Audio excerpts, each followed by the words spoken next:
무리가 삼손을 보고 30명을 데려와서 친구를 삼아 그와 함께하게 한지라. 삼손이 그들에게 이르되 이제 내가 너희에게 수수께끼를 내리니 잔치하는 이래 동안에 너희가 그것을 풀어 내게 말하면 내가 베옷 30벌과 겉옷 30벌을 너희에게 주리라. 그러나 그것을 능히 내게 말하지 못하면 너희가 내게 베옷 30벌과 겉옷 30벌을 줄지니라 하니 그들이 이르되 내가 수수께끼를 내면 우리가 그것을 들으리라 하매 삼손이 그들에게 이르되 먹는 자에게서 먹는 것이 나오고 강한 자에게서 단 것이 나왔느니라 하니라. 그들이 사흘이 되도록 수수께끼를 풀지 못하였더라. 이제 우리는 사사기의 마지막 사사 삼손을 함께 나눌 것입니다. 물론 삼손이 실제로 마지막 사사는 아닙니다. 마지막 사사는 사무엘이에요. 하지만 사사기는 삼손을 마지막으로 하며 끝납니다. 즉 성경은 삼손을 사사시대를 마무리하는 인물이자 사사시대의 전체를 그대로 보여주는 인물, 그리고 새로운 시대를 시작하는 인물로 묘사합니다. 그만큼 복잡하고 중요한 인물인 것이죠. 하지만 우리는 삼손에 대해서 선입관을 가지고 있습니다. 그는 치렁치렁한 머리를 휘날리며 엄청 근육질인데다가 힘이 세지만 한편으로 머리가 나쁘고 정욕에 쉽게 휘둘리며 결국 자기 마음대로 살다가 실패한 인물이라는 것입니다. 하지만 저는 삼손이 그렇게 단편적인 인물이 아니라고 생각합니다. 삼손은 사사기 마지막 사사입니다. 그리고 삼손 시대의 이스라엘 백성 또한 사사기의 마지막 백성입니다.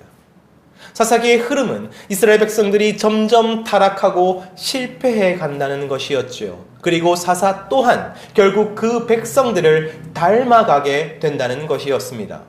예를 들면 입다의 경우 세상에서 하듯이 가나안 신들에게 하듯이 하나님과 거래하려 하였습니다. 그 모습은 당시 이스라엘 백성들이 하나님과 어떠한 관계를 맺고 있는지를 보여주는 것입니다. 이스라엘 백성들은 하나님과 거래하려 하였고 그 모습을 입다가 닮아 있는 것이죠. 왜냐하면 그는 그 시대 가운데 그 백성들 가운데에서 나왔기 때문입니다. 그래서 사사 또한 백성들로부터 자유롭지 않은 것이죠. 그리고 그렇게 따지자면 삼손은 가장 마지막에 등장하는 사사이기에 가장 타락하고 가장 실패하고 가장 엉망진창이어야 합니다. 백성이 가장 최악이라면 사사 또한 백성을 닮아서 가장 최악이어야 하기 때문이지요. 그리고 삼손의 여러 가지 논란이 있는 모습은 실제 그런 것처럼 보이기도 합니다. 하지만 우리는 사사기의 가장 중요한 전제를 잊어서는 안 됩니다. 그것은 하나님께서 사사를 어느 때에 보내시는가 하는 것입니다. 사사를 세우시는 조건이에요. 바로 부르짖음입니다. 하나님은 이스라엘 백성이 부르짖을 때에 비로소 사사를 세우셔서 그들을 구원하십니다. 이스라엘 백성이 부르짖지 않으면 하나님은 사사를 보내지 않으십니다. 사사는 하나님께서 부르짖는 백성에게 보내시는 특별한 구원자인 것이죠. 그런데 문제는 사사기의 마지막에 이르자 이스라엘 백성들이 실패하고 무너져서 더 이상 하나님께 부르짖지 않게 되었다는 사실입니다. 다시 말씀드립니다. 삼손의 시대에 이스라엘 백성들은 더 이상 하나님께 부르짖지 않습니다. 사사기 13장 1절 말씀입니다. 이스라엘 자손이 다시 여호와의 목전에 악을 행하였으므로 여호와께서 그들을 40년 동안 블레셋 사람의 손에 넘겨주시니라. 40년 동안 블레셋 사람들이 이스라엘을 압제하였습니다. 그리고 성경은 더 이상 이스라엘 백성들이 부르짖었다고 기록하지 않습니다. 부르짖는다는 것은 말씀에 순종하는 믿음을 가지고 하나님의 은혜를 구하는 것이라고 하였습니다. 그런데 그들은 이제 더 이상 하나님의 은혜를 구하지 않습니다. 말씀에 순종하지도 않습니다. 믿음이 필요하다고 생각하지도 않습니다. 그들은 블레셋의 신과 블레셋의 지배와 블레셋의 방식을 너무나도 당연하게 받아들이고 있습니다. 그들은 블레셋과 다를 바가 없게 되어버렸습니다. 그래서 그들은 하나님께 더 이상 부르짖지 않습니다. 그리고 이러한 상황에서 하나님께서 삼손을 세우시는 것이죠. 그러니까 삼손은 이스라엘의 부르짖음으로 하나님께서 그들을 불쌍히 여겨서 보내신 사사가 아닙니다. 이스라엘이 원하고 이스라엘이 기다려서 이스라엘로부터 시작된 사사가 아닙니다. 하나님께서 주권적으로 하나님께서 먼저 하나님께서 홀로 시작하신 구원이 바로 삼손입니다. 그래서 삼손은 처음부터 그 백성과 구별되어 있었습니다. 사사기 13장 3절에서 4절 말씀입니다. 여호와의 사자가 그 여인에게 나타나서 그에게 이르시되 보라 내가 본래 임신하지 못함으로 출산하지 못하였으나 이제 임신하여 아들을 낳으리니 그러므로 너는 삼과 포도주와 독주를 마시지 말며 어떤 부정한 것도 먹지 말지니라. 삼손은 특별합니다. 그가 엄청난 힘을 가지고 있어서 특별한 것이 아니라 그 시대와 그 백성들로부터 구별되어 있기 때문에 특별합니다. 삼손의 어머니는 임신하지 못하였습니다. 그런데 하나님의 사자가 나타나서 내가 임신하고 출산할 텐데 특별히 포도주와 독주를 마시지 말고 부정한 것을 먹지 말라고 하지요. 그것은 나실인의 규례였습니다. 나실인이란 특별히 구별되어 하나님께 드려진 존재입니다. 그런데 삼손은 태어나기 전부터 구별된 존재였던 것입니다. 그래서 삼손과 태를 통해 연결되어 있는 어머니도 포도주와 독주, 부정한 것을 먹으면 안 되었던 것이죠. 그만큼이나 철저하게 삼손은 구별되었던 것입니다. 그는 더 이상 부르짖지 않는 백성에게서 구별되었습니다. 가장 밑바닥까지 떨어져서 더 이상 세상과 구별되지 않는 백성들과 구별되었습니다. 그래서 삼손은 그 시대를 닮지 않습니다. 삼손은 자기 백성들을 닮지 않습니다. 오히려 하나님은 삼손을 그들을 위하여 준비시키셨습니다. 하나님을 잊어버리고 죄 가운데 빠져서 세상과 똑같이 살아가는 백성들을 위하여 하나님께서 보내신 특별하고 구별된 구원자, 바로 그가 삼손인 것이죠. 사랑하는 성도 여러분, 하나님을 잊어버리고 죄 가운데 빠져서 세상과 똑같이 살아갔던 사람들이 누구였습니까? 바로 우리들이죠. 그렇다면 그러한 우리에게 보내주신 특별하고 구별된 구원자가 누구십니까?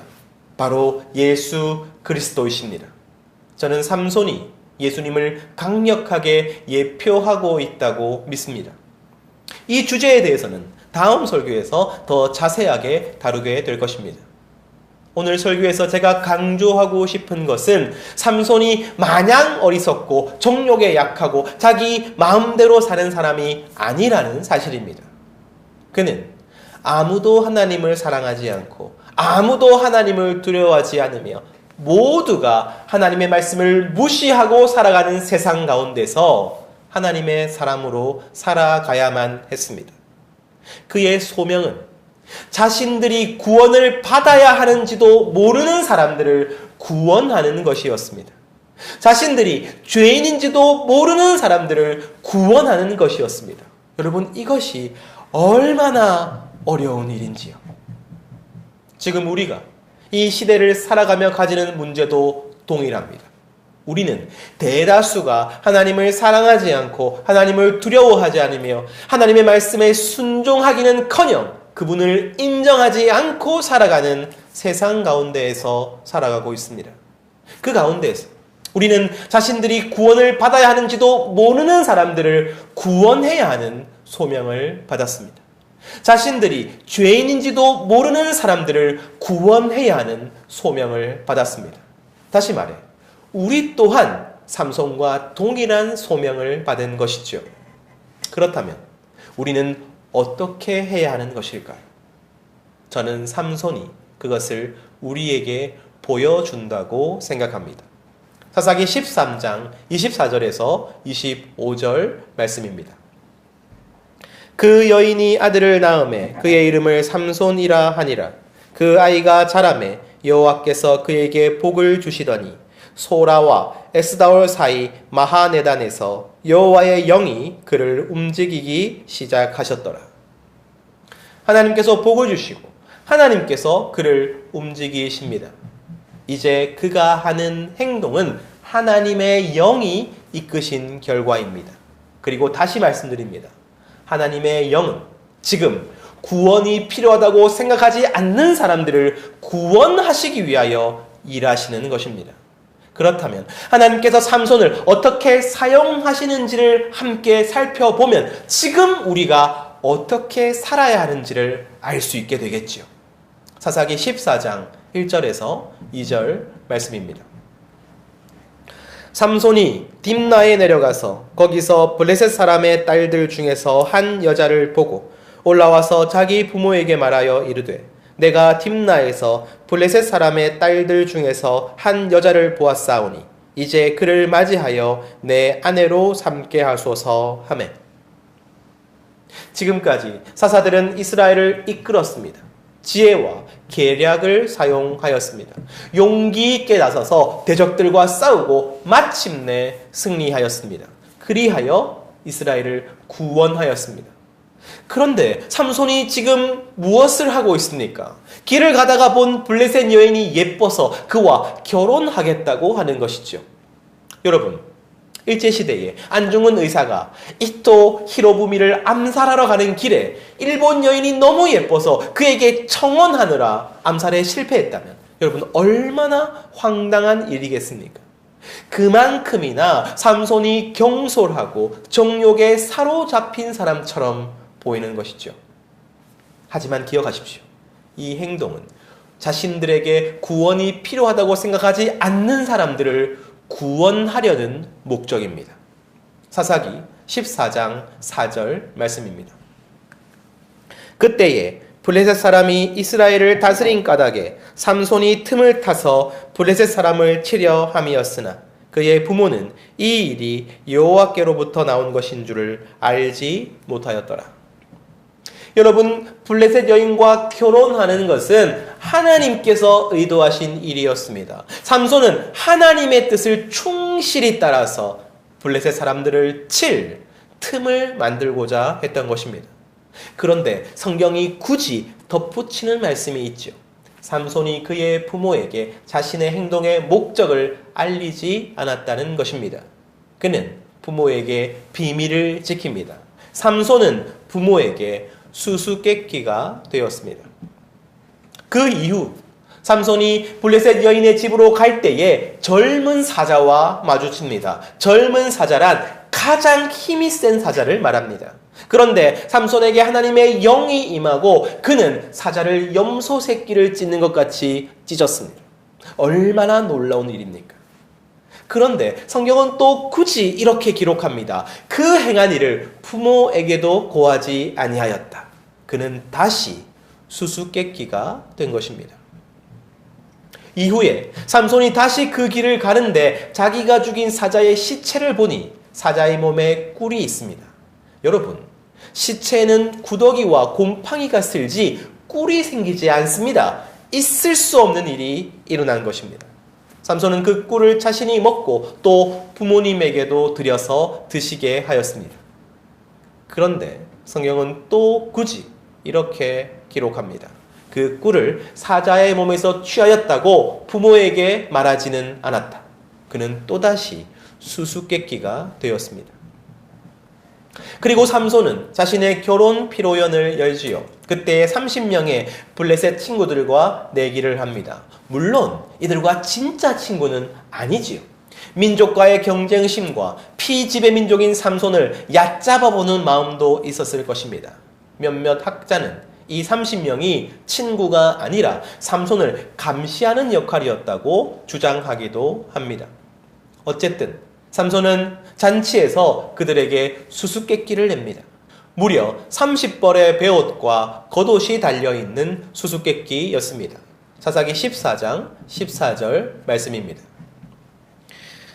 삼손이 그들에게 이르되 먹는 자에게서 먹는 것이 나오고 강한 자에게서 단 것이 나왔느니라 하니라.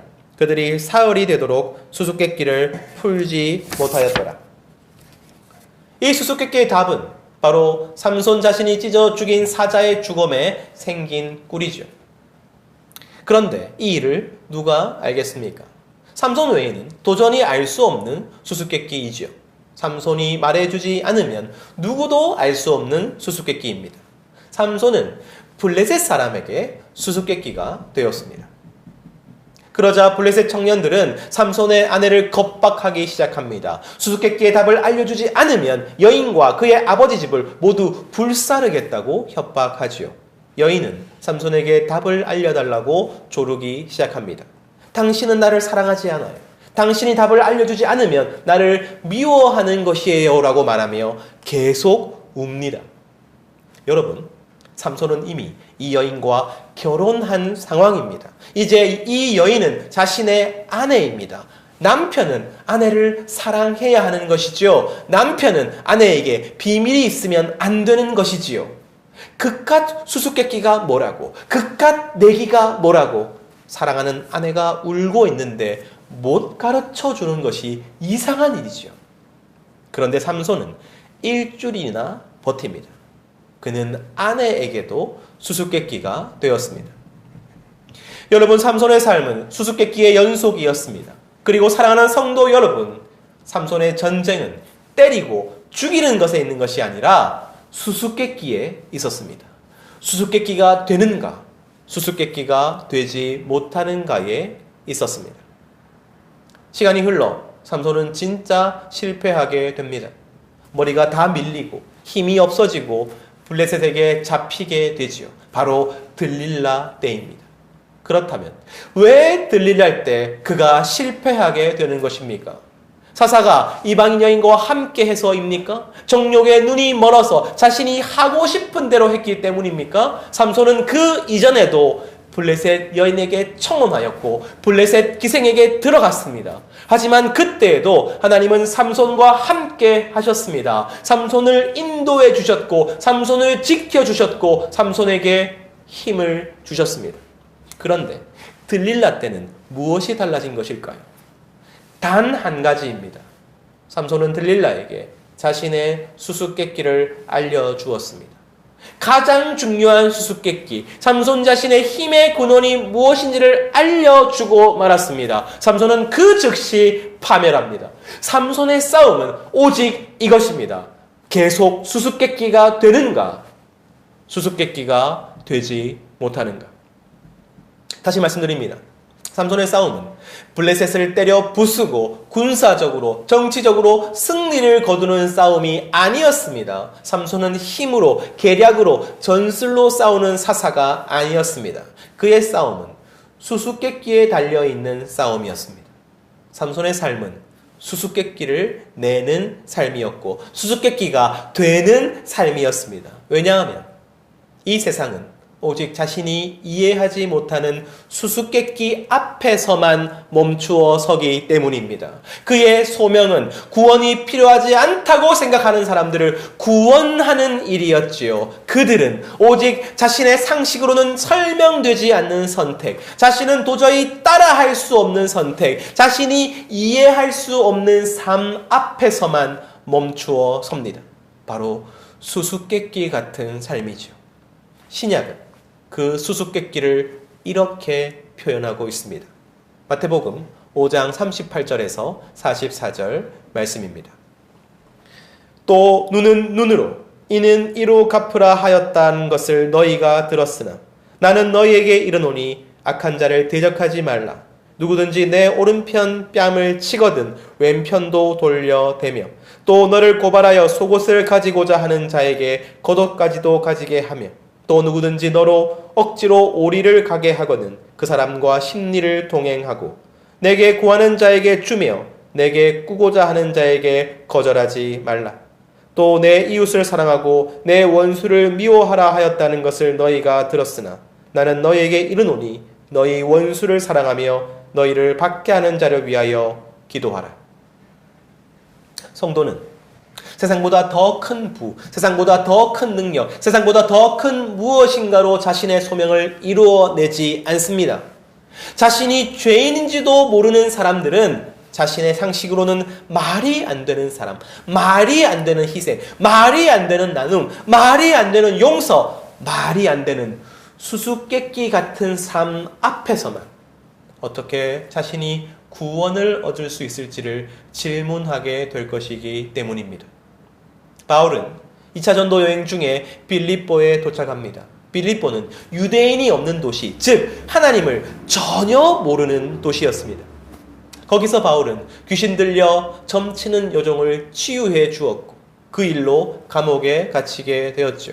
그런데 그 감옥에서 바울은 수수께끼가 됩니다. 옷이 찢기고 매를 많이 맞고 감옥에 갇혔는데 그는 하나님을 찬양하고 기뻐하고 감사합니다. 그리고 큰 지진이 나서 옥문이 모두 열렸는데 여러분, 죄수 단 한 명도 도망가지 않습니다. 도저히 이해할 수 없는 수수께끼인 것이죠. 그러나 그 수수께끼 앞에서 간수는 비로소 멈추어 서서 질문하게 되었습니다. 사도행전 16장 29절에서 30절 말씀입니다. 간수가 등불을 달라고 하며 뛰어들어가 무서워 떨며 바울과 실라 앞에 부복하고 저희를 데리고 나가 가로되 선생들아 내가 어떻게 하여야 구원을 얻으리이까 하거늘. 사랑하는 성도 여러분, 우리가 하나님을 사랑하는 이유가 어디에 있습니까?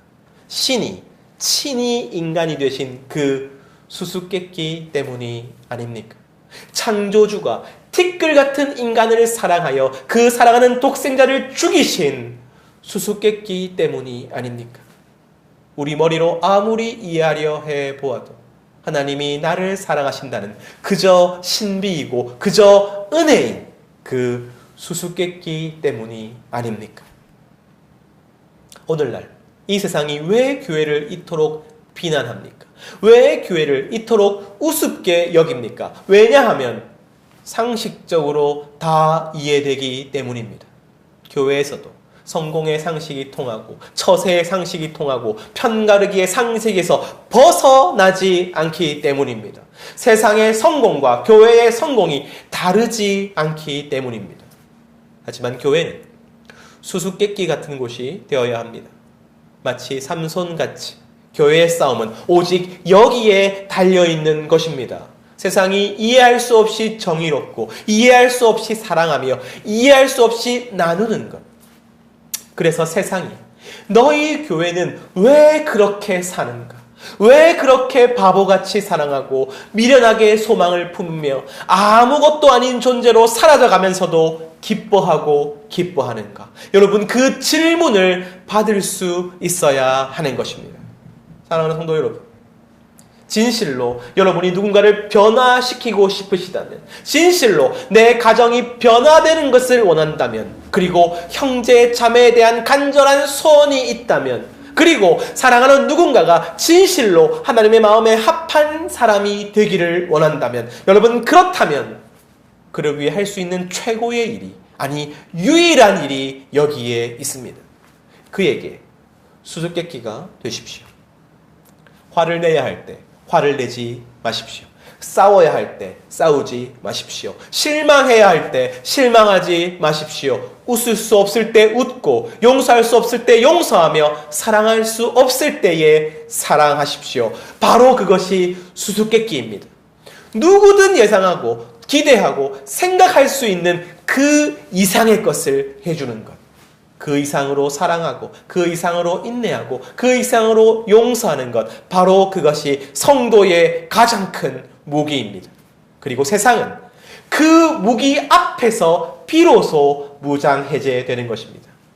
당신은 나를 왜 이토록 사랑하는 것입니까?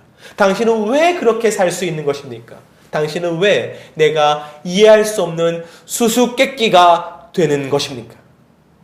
그리고 우리가 수수께끼가 되는 것은 여러분 우리의 결단이 아니라 이미 우리를 위하여 수수께끼가 되어주신 그리스도 예수 때문입니다.